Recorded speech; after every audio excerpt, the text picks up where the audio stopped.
Bonjour, bienvenue sur ma chaîne. Aujourd'hui, nous allons faire la seconde vidéo qui parle d'écriture. Donc, nous allons parler du deuxième ustensile qui va vous être très utile durant votre écriture.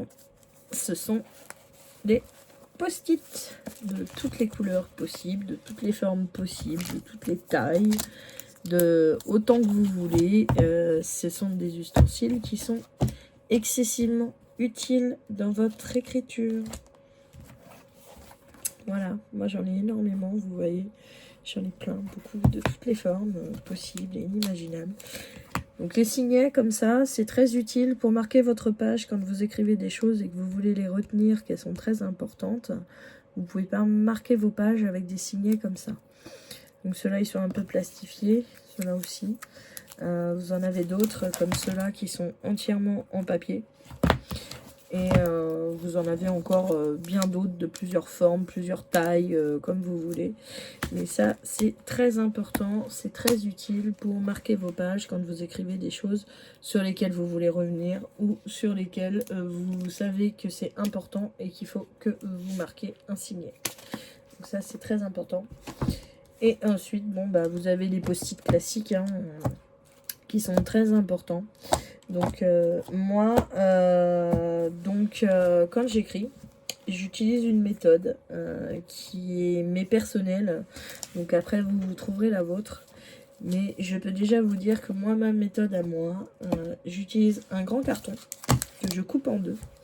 Et en fait, pour chaque chose importante, je me fais le fil de mon histoire.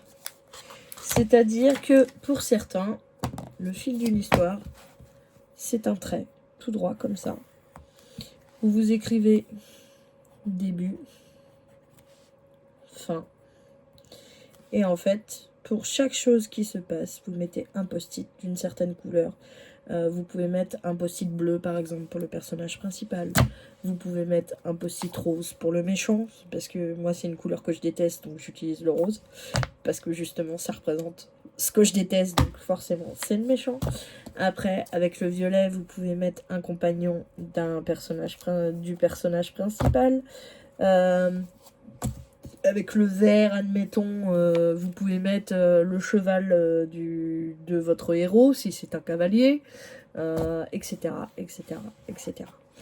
Mais alors moi, pour moi, un roman, ce n'est pas linéaire.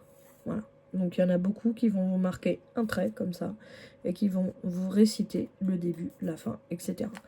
Mais moi, pour moi, un roman, il est comme ça. Pour moi, un roman, il est comme ça. Vous avez le début. Vous avez tout ce qui se passe au début, le héros, dans son domaine, dans son village, dans sa famille, etc. Ensuite, vous avez l'élément déclencheur. Vous avez la première péripétie qui fait que le héros doit partir en quête. Et ensuite, vous avez une multitude de péripéties qui fait que à certains moments, on reprend un petit peu le climax, à certains moments, on repart en péripéties, et puis il y a encore un petit temps calme, et puis on repart, et puis etc., etc. Et à la fin, vous avez le héros qui a changé, qui est bien plus mature que ce qu'il était au départ, et vous avez la fin de l'histoire. Donc moi, pour moi, une histoire, ce n'est pas linéaire comme ça, c'est plutôt des vagues.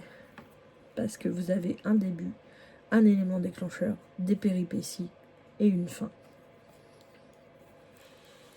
Et entre les deux, ici, vous avez bien sûr la résolution des péripéties et de la quête.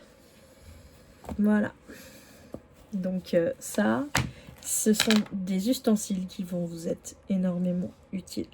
Gardez-en et faites-en un stock si vous pouvez. Alors moi, j'en ai peut-être un petit peu beaucoup, mais sincèrement, quand j'écris une histoire, j'en utilise, pour pas dire les 3/4, une bonne moitié de ce que j'ai là. Parce que c'est vraiment très important de savoir où vous allez, en fait. Parce que ça, on en reparlera dans d'autres vidéos, mais vous avez le jardinier et vous avez celui qui écrit des plans. Voilà, vous avez celui qui fait des plans et celui qui part à l'aventure comme ça, qui se laisse mener par ses personnages. Et bien vous verrez que quand vous vous laissez mener par les personnages comme ça, vous allez n'importe où en fait. Votre écriture, elle a aucune structure. Vous savez pas où c'est que vous allez, c'est votre personnage qui vous emmène. Sauf que bah, c'est pas la solution. Il faut quand même avoir une limite de structure pour savoir où vous allez et ce que vous faites. Je vous remercie d'avoir regardé cette vidéo. Je vous souhaite une bonne journée ou une bonne soirée selon comment est-ce que vous la regardez. Et je vous dis à bientôt.